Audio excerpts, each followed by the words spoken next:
can't get you as long as you don't let go. You got it. All right. You got There it. you go. Tell me. Oh, yo, Look at me. Look at me. I got it right here.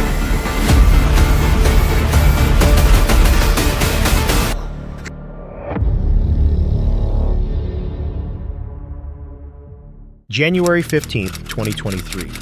On a secluded Florida coastline, Strick and Fran the duo behind B2B Castaways ventured out beneath a full moon. Their channel captures raw survival deserted island, living endless days on the water, and the constant challenge of surviving from the land and sea. This time, their goal was straightforward: track down a massive mud crab. But in places where tides can trap turtles and reveal lurking predators, even the simplest task can twist into something much darker. Welcome back and happy Sunday, everyone. Yeah, guys, the mission today is we are after a giant mud crab, aren't we, Fran? Yeah, I'm craving one so bad. The last one we caught, we actually had to let go because it was a mating pair. But today, we're off in search Of a single male. a single male. A big single male. Don't like finding a feed yet, but we're going to continue on to this other side. We've never actually explored this other side here. Oh, this one? The little one. Hey, Jack, this one here, that's a good sign. Look at the size of this. We might have found the pippy grounds here. That one's empty, but there's shells everywhere through here. These are huge. This would be perfect if we can find a few of these. Shells. There's so many dead shells that have washed into this gutter, but we're having a bit of trouble finding any live ones, which is a shame because this would just be such a good meal if we can get, you know, half a dozen of them. We'll keep looking. Oh, sorry, mate. I didn't see you hiding there. You got a very good hiding spot. It's gonna get you. He's got like windscreen wipers for his eyes. I just found one that looks full. We open it up and careful. see what's in there. Full of sand, Just is a it? bunch of sand. Yum, yum. We just spotted 1, 2, 3, 4, 5, 6, 7, 8, 9, 10 beached turtles. And I bet you they're all males. I'm gonna run around and see if they're males or females. Fred's running around doing a quick anatomy check to see the percentage of males versus females that have become beached. He's got a theory that the males are less intelligent, they miss the tide and get beached. But yeah, these marine biologists come up with crazy theories. What was your ratio count? I'm puffed. So there are 23 turtles stuck in maybe 500 meter squares, and there's 16 males and 7 females. Wow. Did I do my maths right? Yeah, that's 22. Yeah. Yeah. And what's your theory? You guys heard these theories before, but I think females are way smarter than the males to get stuck on low tide. The big boy's just having a sleep, is he? How much longer do you think they've got until the tide comes in? Maybe 3 hours? He's alright, eh? Yeah. Leave him be. This is crazy. We've never seen this many, hey? Oh, another one here. Swan is gonna get hot. So at the moment we've got a full moon, and what that means is the tide drops off these banks so quickly, and it's actually caught a few of these turtles out here that are left high and dry. But although it looks quite hot for the poor buggers, they will be okay. They're made to last this type of thing, so we'll just leave him be. Just found a different species of hermit crab. Look how cute. Wow, that's awesome. He's going all the way up to say hi. Hello viewers, thanks for watching. They moved across the flat, spear probing the sand. One hole stirred with silt. Something shifted inside, then vanished. Further on, the tide's toll was obvious. Dozens of turtles stranded along the bank, some barely moving, others baking under the sun. Helpless until the ocean returned. Then came a flash of blue. Holy, dude, this is what I think it is, guys. Come and check this. This is a gigantic, maybe a gigantic Oh my god, I can see it from here. Can you see that? It's just over there. No freaking way. Let's try to get some footage. I'm sure it's just a stick just looking at the crab. Guys, What? Wow. can you see him there? That's huge.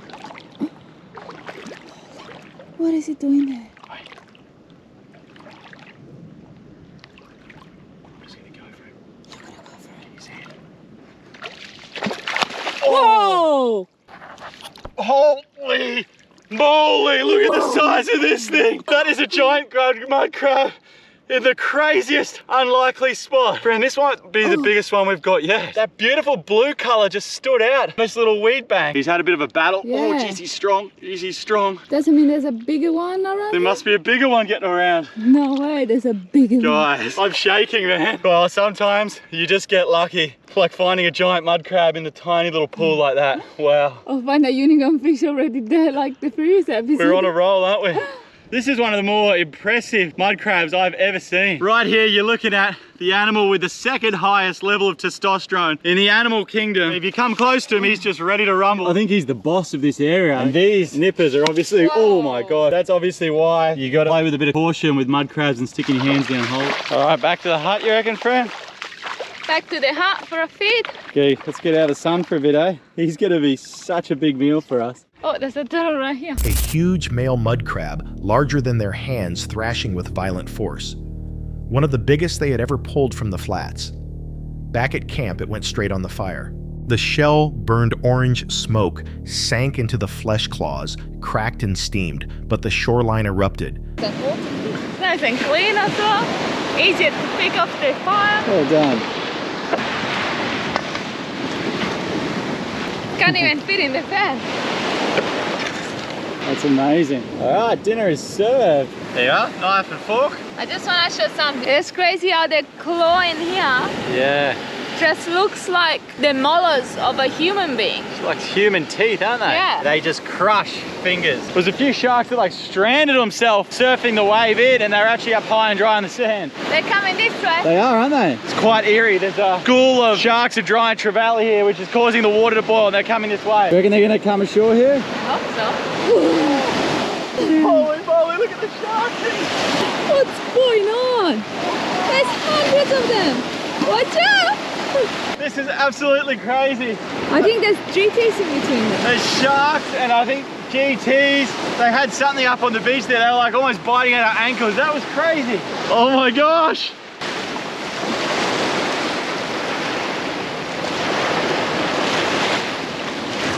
I can't quite see what they are eating. This is absolutely crazy. These sharks are beaching themselves. There's this chaos. This guy's beached himself.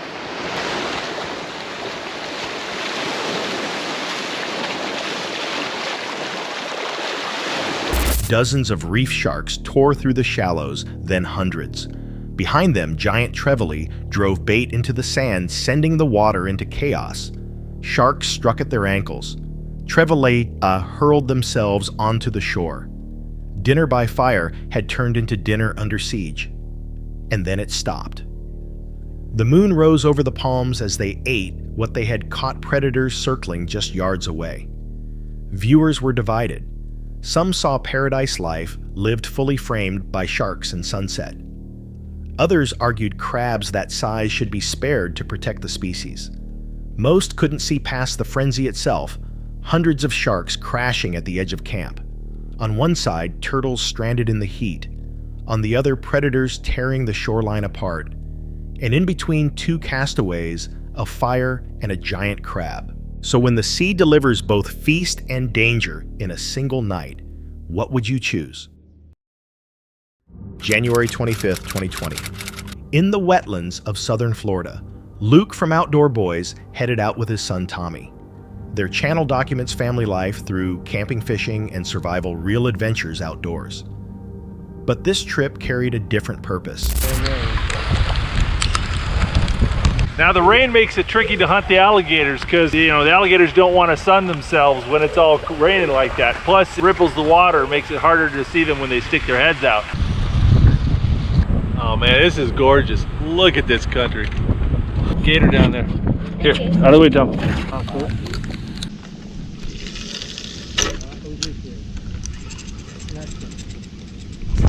Got him.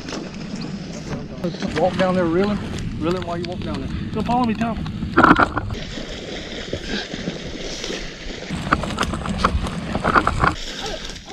That's not that big. I'll hold him. Hey, Tommy, you gotta point the camera. You gotta point the camera. Look at that. Choking him? Is he choking him? No, he's just keeping him from biting him. Pin him up. Watch him. I kind of want to hold him. Okay, come on. Let's go. Come right this way. Let's go. Just listen to what they're saying, okay? Come See? right up his back right here. See, as long as... Put your foot on his back. Get your knee down. Yeah. Straddle him. Yeah. Get over top of him right here. Straddle him. Yeah. On your knees. Get on your knees. Sit down. And grab right here. You weight on him and get both hands right here on his neck. He can't get you as long as you don't let go. You got him. All right. You got him. There you go. Tommy, He's all yours. look at me. Let go. Look at me, Tommy. Look over here.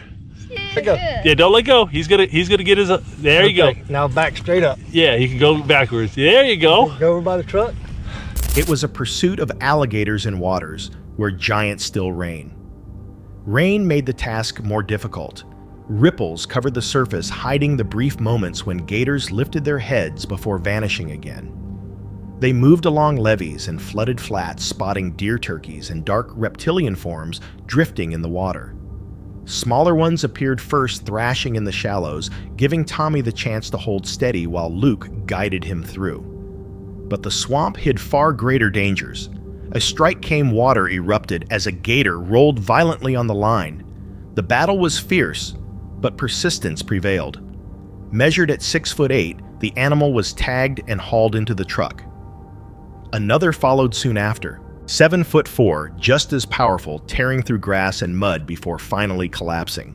Two massive gators now lay in the truck bed, proof the swamp teemed with predators.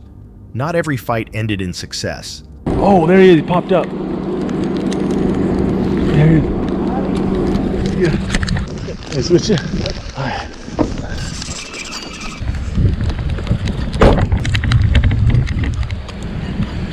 We'll try to keep him out of that grass right over there. Yep, perfect.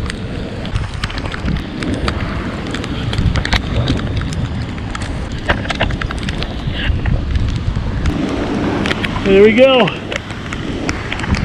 Yep. Got him. Whew. That'll do. That hit me in the face out here. A piece of gator, I think. Got hooked. Oh, good hit. You dead, is that right? Yeah, yeah. That is beautiful, beautiful animal. That's a little fishing game tag type thing? Yeah, sighties tag. How long is it? 6'8". 6'8". 6'8". Can we please keep it? I want some alligators. Yeah, we're keeping them. They're all sending them back now. Holy mackerel, that thing just fought like crazy. That was right up there with catching those 8-foot sturgeon, man. That was fun. Now, Magic Mike here is going to show us how to get some gators. These alligators are really skittish. I'm trying to use my lights to film, but I got to be really careful because it's scaring them off. So I'm keeping my lights dimmed down until we get them hooked. Oh, you got to walk with him. Yeah, okay. You got to walk with him. Okay. On me. Yeah. Oh. You help videotape, Tommy? Yes, sir. Right here, buddy. Going to the right a little bit. Yeah. Oh. Oh. Holy mackerel, that was a big gator. 3 giants surfaced, resisted, and snapped heavy braided line as though it were thread. Even with all their preparation, the swamp proved that control is never certain. The day revealed both strength and limitation. Landing 2 gators showed patience and skill, but losing 3 proved how unpredictable the wild remains. Every hunt balanced harvest danger and respect for the land. 2 giants captured, 3 more gone, and a family left with the memory of a swamp that gives and takes on its own terms. So when nature leaves you holding part of the prize, but not all of it, is that victory or a reminder of who truly rules the wild? September 17th, 2023. The heat of South Florida backyards pressed against canals and mangroves. Robert and Sarah Arrington, creators of Deer Meat for Dinner, aren't chasing wild game for a campfire meal tonight. Their channel usually mixes hunting, fishing, and cooking, but this episode takes a different turn. It's about an invasion. Green iguanas crawling across rooftops, tearing up gardens, and sliding into the water like shadows. The plan was straightforward: set traps, bait them with mango, and try to bring back some order before sunset. The first effort showed promise. Were you a construction worker in your past life? Hey, we're having fun though, aren't we? Mm-hmm. That's my trap right there. It's got a door up top so you can put the bait in. It's got one funnel that we cut off, and I use small mesh like this so that if we get little iguanas, we catch them too, not just big ones. We just went with one hole, one funnel. We'll put bait in there, and then if the iguanas come, they can circle and then in. If we have a bunch of different funnels, that's also a bunch of ways out. Let's see how it works. So now you guys walk around there. While you do that, me and Ken are gonna grab the traps. Ow, ow, ow, ow, ow. This was just an idea. Dad, did we eat some of that? Huh? Did we eat some of that? Part of our watermelon that we ate. I'm funny. We actually went to our grandma's and cut it open for the iguanas, but technically we started eating it. I'm gonna give them some. See it? Green. Robert, there's one right there. That's it. There's one in the trap that I can see. Look at them running. They're all over here. The little babies. They're all around it. I don't think they can get in it.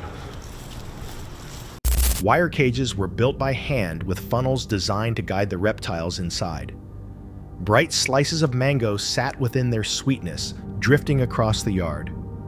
The traps were placed beneath trees where branches shook with claws and tails. But by morning, the fruit was untouched. Instead, nearby flowers had been chewed to bare stems. The iguanas ignored the bait-choosing blooms above, clinging to rooftops and racing along fences. The message was clear. The traps were useless, and the problem was bigger than expected. So the approach shifted. Out came an air rifle with a quiet optic red dot glowing. The camera caught heads peeking from the leaves, then vanishing again. A pause, a steady trigger pull, and one fell. Another slipped from a branch, splashing into the canal before disappearing beneath the dark surface. The pace increased. More iguanas scurried along branches, whipping their tails frozen until a red bead found them. Each shot landed clean, each retrieval a reminder of how many had taken over the yard. Then the giant appeared.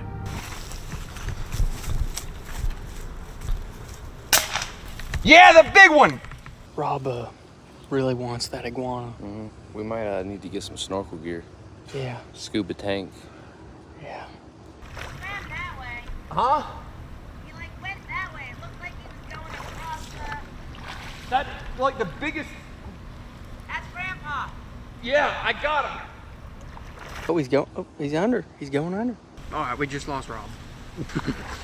He's in a hole! He's in a hole right here! Yeah, a lot of times the iguanas go down and they grab a hold of like a root or a branch or something and then just die. And they just stay there. He's right here! Just out here in the canal swimming. And there's alligators in there. Oh, yeah. Like there's a lot of alligators around here. Oh, there's his foot.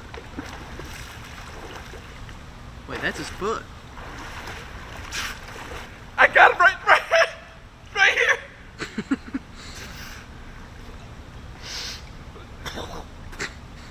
That's like a 6-footer.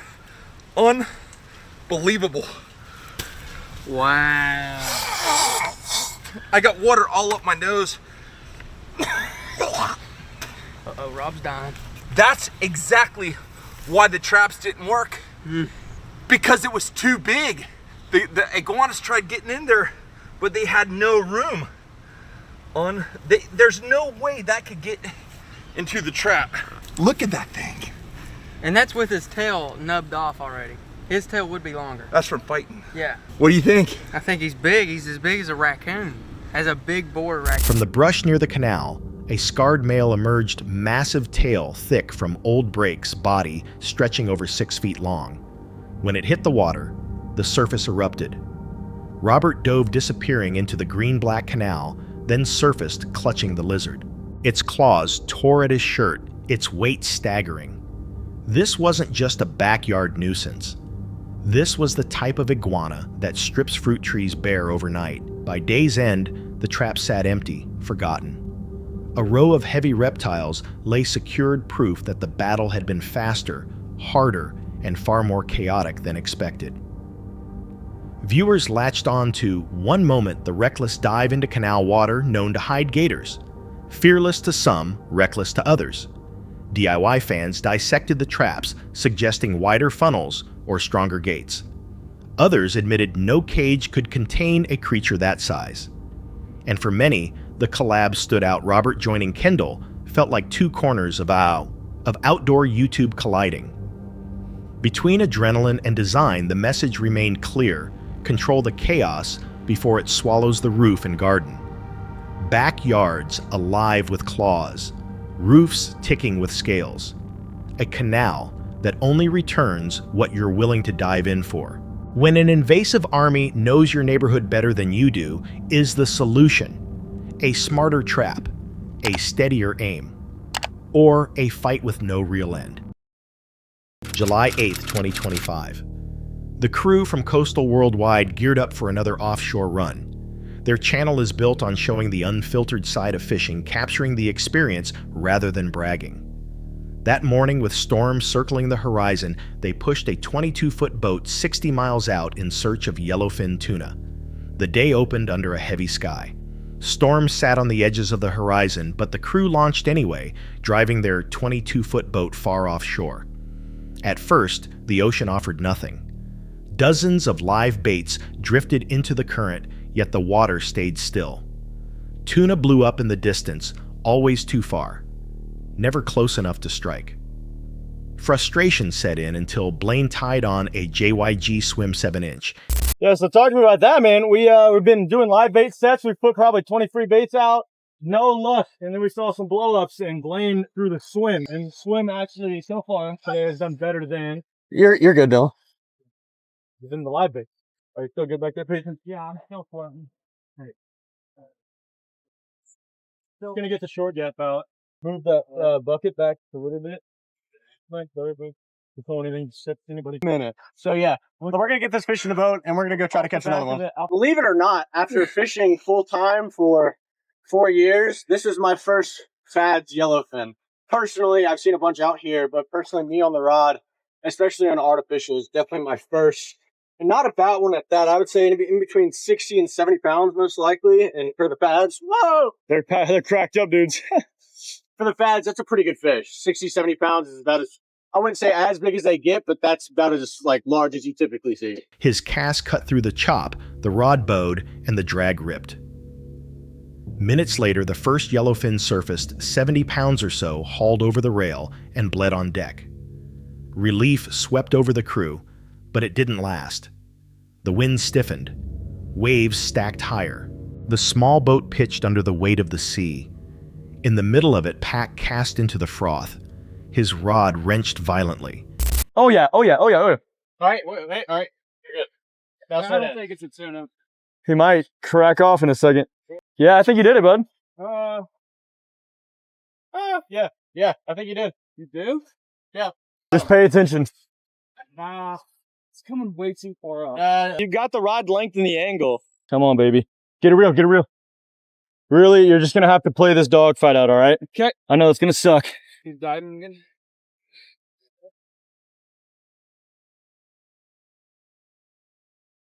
Get one. Get a halfie. There you go, Payson. That's good stuff, dude. That's really good stuff right there. Oh, come on. Get him. Oh. Ooh. Ride it. You're good. He battled hard, dragged across the deck, until a second tuna was finally gaffed and hauled aboard. Not long after, another rod went off. A third yellowfin fought, then landed. 3 fish in total, bagged iced proof of what persistence can earn against the sea. Back on land, they stopped at Walmart. That's when a Florida fish and wildlife officer appeared. All right, so we're still chilling here in the Walmart parking lot. We just pulled out yellowfin tuna here at Walmart. And basically, it boils down to our HMS permit is not legal anymore. Or it is like, what do you call it? Expired. It was expired. Expired HMS permit, boys. We got stuck. So obviously, HMS is NOAA thing. This is FWC, so this is state. He went through the basics licenses, checked registration, confirmed safety gear reviewed.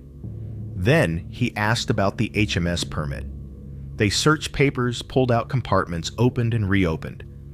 The narrator called Blaine inside Walmart, hoping to locate the form. But the permit never turned up. A call to NOAA confirmed the truth: it had expired. 3 yellowfin, all legal to catch, now carried the weight of a federal penalty. $2,000 each, $6,000 in total. The offshore fight was over, but in that moment, a different weight pressed down one and they couldn't shake. For some, the lesson was on the water. Live bait failed, but the JYG swim kept producing. Yet the ending left viewers uneasy. One comment warned, "Good thing you didn't catch a fourth $8,000. Another wrote he wasn't checking safety. He was waiting to nail you. What began as triumph offshore had shifted into a reminder of how fast success can collapse. One overlooked detail, and the cost of victory turned to dread. The community remained split. Was it fair law enforcement or government overreach?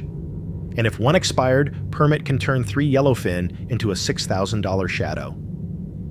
What waits after the next offshore run? On August 30th, 2025, professional surfer Nathan Florence uploaded a new video to his YouTube channel. Known for chasing the world's heaviest waves, his channel showcases sessions in remote and dangerous breaks. This time, joined by fellow surfers Cole and Aaron, he headed to ride a secluded Pacific reef locals call it Papana. A place with no channel, no skis, and no safe retreat once you commit. The morning started with argument.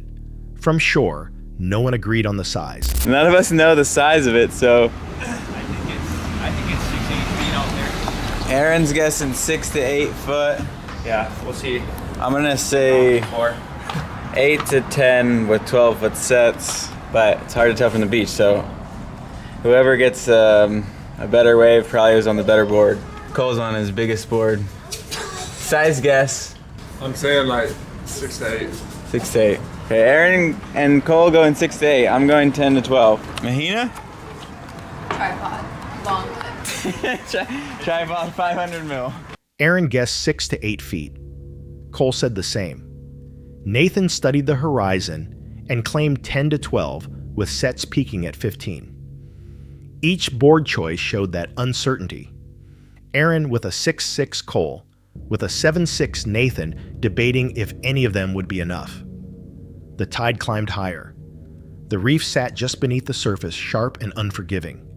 To reach the lineup, they had to time the entry perfectly. Then, without warning, a barracuda burst from the water ahead of Nathan. Woo! We made it! And we're off on our adventure! What? Oh!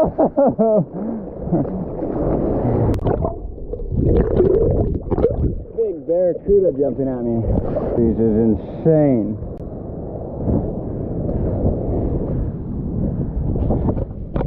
Oh, I'm excited to see it set. Big energy out here. Yeah, it's pretty solid. I haven't seen it set yet, but maybe 10 to 12 foot. Maybe bigger. A sudden flash that felt like a warning sign. The paddle out was tense. Every stroke carried the risk of being crushed before even making the takeoff zone. Escape wasn't an option. Once outside, the calm illusion vanished. From the lineup, the ocean seemed doable, but from the front, it revealed 12 to 15-foot walls of water detonating with violent force.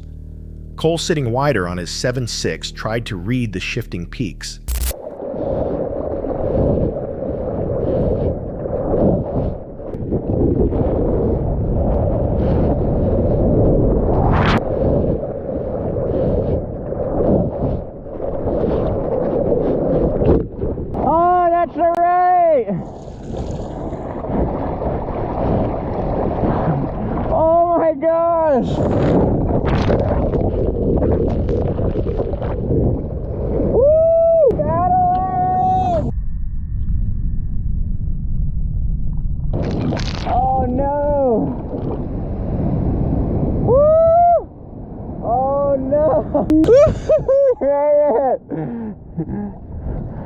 Oh! Aaron's going for the thrill! Wow, we're surfing an unbelievable big wave, like 12, 15 foot. Hey, call Aaron. Aaron's been caught inside a few times on smaller boards. I didn't go on probably what was A 15-foot unbelievable laugh. Aaron on the smaller board pushed deeper. A heavy set closed in. Wave after wave buried him until his board finally broke. Oh, I see the piece. Right. Right. Thank you. Oh! Good call. Yep. Oh no. Oh no, this is Aaron. Okay, I think Aaron's been in red. He surfaced rattled, clawing his way back. Cole managed a few strong rides, but the reef eventually got him too, a wipeout dragging him down hard. Nathan's chance came when a near-perfect left rose 15 feet of glassy water. For a second, he hesitated. The wave detonated exactly where he would have been, showing how thin the line was between triumph and disaster. The defining rides followed. At 11:18, the reef sculpted a hollow bowl that looked surreal on camera. At 13:20, Nathan vanished into one of the deepest barrels of the day, emerging just as the lip collapsed behind him. From above, the drone revealed the scale. Spray exploded skyward waves, shifting unpredictably like a beach break, but over jagged coral. For nearly 3 hours, the trio endured a relentless cycle of wipeouts and narrow escapes. By the end, Aaron's board was destroyed. Cole had endured brutal wipeouts. Nathan walked away with rides etched in memory and waves he'd remember pulling back on. Viewers familiar with this reef called it one of the scariest sessions ever filmed. No channel, no skis, no local guidance.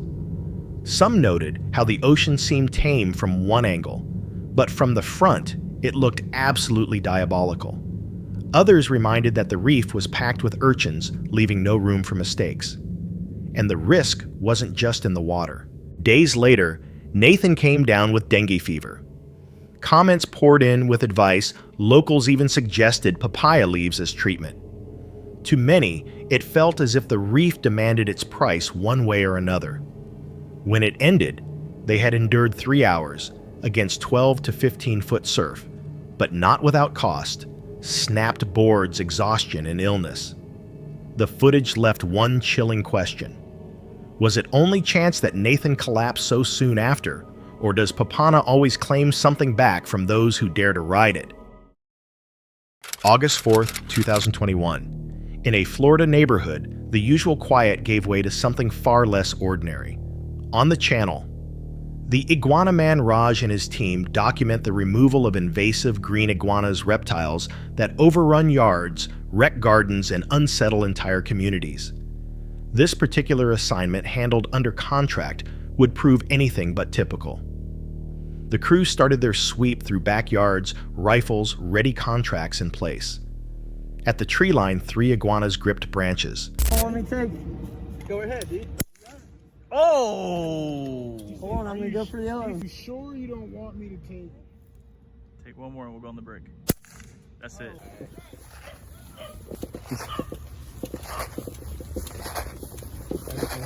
We got permission to be out here. We got a contract. Oh. Go. Yep. Where's Kong at?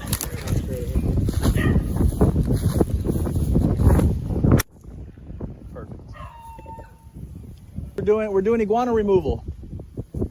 Okay? Anybody speak Spanish? Yes, sir. Iguana removal. Okay, well. Okay. Okay. Okay. No, we're not gonna shoot across there. You silly. A quick strategy was set. Far left first. The count began 1, 2, 3. Shots cracked through the air. Got him. Rolled him. The lizards dropped. Legs were tied to prevent scratches, then bodies slid into nylon sacks. More showed in the brush. Another was taken down, bagged the same way. Then came a giant nicknamed instantly King Kong. Later weighed at nearly 10 pounds, it was the biggest catch of the day. Bag after bag filled with females and smaller males. The rhythm, aim, fire, haul count mirrored fishing in an eerie way, though this catch was far more unsettling.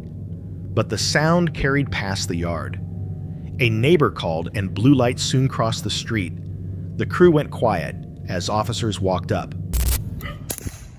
What you guys do? What's going on, officer? Figuring you guys got contracted out to take care of these things, Yes, right? sir. Yes, sir. Why we're out here. Okay. We're getting calls about you guys shooting the iguanas. Either our front desk a call or the non-emergency number, just to let them know like which company you're with and how long you're going to be. Okay.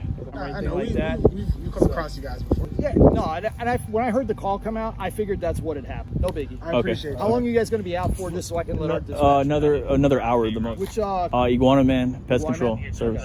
That's it. 2 o'clock-ish? Yeah, the one. Yeah, 2 o'clock. We should be done. Probably even less than that. I'll let our dispatcher know that you guys will be out in this area until about 2 o'clock. Okay. All right, guys, I'm going. Hey, your boys right here. Your boys right here.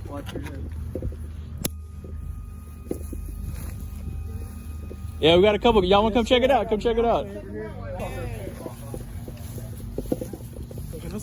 Yeah, they're taking out. They're taking over these, eating everything and just claiming territory and stuff. You guys got the whole. Oh yeah.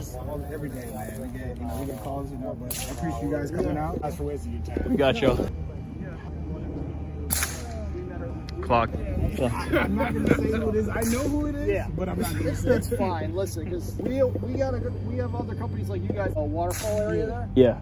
Like I said, once I figured it was going to be one of the companies. Out Okay. Here, so you guys are straight. All right. Wow.